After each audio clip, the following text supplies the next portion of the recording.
আওয়ামী লীগ রাজনীতি করতে পারবে কি না ঠিক করবে জনগণ। ফখরুল, বিএনপি আওয়ামী লীগকে রাজনীতি করার সুযোগ দিচ্ছে বলে কিছু গণমাধ্যমে প্রকাশিত হওয়া খবরটি সঠিক নয় বলে দাবি করেছেন বিএনপি মহাসচিব মির্জা ফখরুল ইসলাম আলমগীর। তিনি বলেছেন, আওয়ামী লীগ রাজনীতি করতে পারবে কিনা ঠিক করবে দেশের জনগণ। বুধবার দুপুরে ফেনীর ফুলগাজী উপজেলার শ্রীপুরের ইস্কান্দার মজুমদার বাড়ি প্রাঙ্গণে বন্যায় ক্ষতিগ্রস্ত শিক্ষার্থীদের মাঝে শিক্ষা উপকরণ ও অসহায় পরিবারের মাঝে ঢেউটিন বিতরণ অনুষ্ঠানে এ কথা বলেন তিনি। বেগম খালেদা জিয়ার পৈতৃক বাড়িতে আয়োজিত অনুষ্ঠানে বিএনপি প্রধানের অসুস্থতা নিয়েও কথা বলেন মির্জা ফখরুল। তিনি বলেন, জেলে থাকার কারণেই গুরুতর অসুস্থ হয়েছেন খালেদা জিয়া। অল্প সময়ের মধ্যেই তিনি চিকিৎসার জন্য বিদেশ যাবেন। খালেদা জিয়াকে মিথ্যা মামলায় কারাগারে রাখা হয়েছিল জানিয়ে ফখরুল বলেন, মিথ্যা মামলায় খালেদা জিয়াকে কারাগারে রেখেছিল আওয়ামী লীগ সরকার।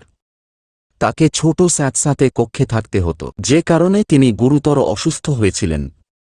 ৬ বছর জেলে থাকলেও কখনো মাথা নত করেননি খালেদা জিয়া। অনুষ্ঠানে বিশেষ অতিথি ছিলেন বিএনপির স্থায়ী কমিটির সদস্য এজেড.এম জাহিদ হোসেন, যুগ্ম মহাসচিব শহীদ উদ্দিন চৌধুরী অ্যানি, চেয়ারপারসনের উপদেষ্টা অধ্যাপক জয়নাল আবেদিন, সাবেক সংসদস্য রেহানা আক্তার রানু, চট্টগ্রাম বিভাগের সাংগঠনিক সম্পাদক মাহবুবের রহমান শামীম, জাতীয় নির্বাহী কমিটির সদস্য মশিউর রহমান বিপ্লব, ফেনী ১ আসনের নির্বাচনী সমন্বয়ক ও ঢাকা মহানগর দক্ষিণ বিএনপির আহ্বায়ক রফিকুল আলম মজনু, সদস্য সচিব মোহাম্মদ রবিনসহ অনেক জাতীয় নেতা এ সময় উপস্থিত ছিলেন।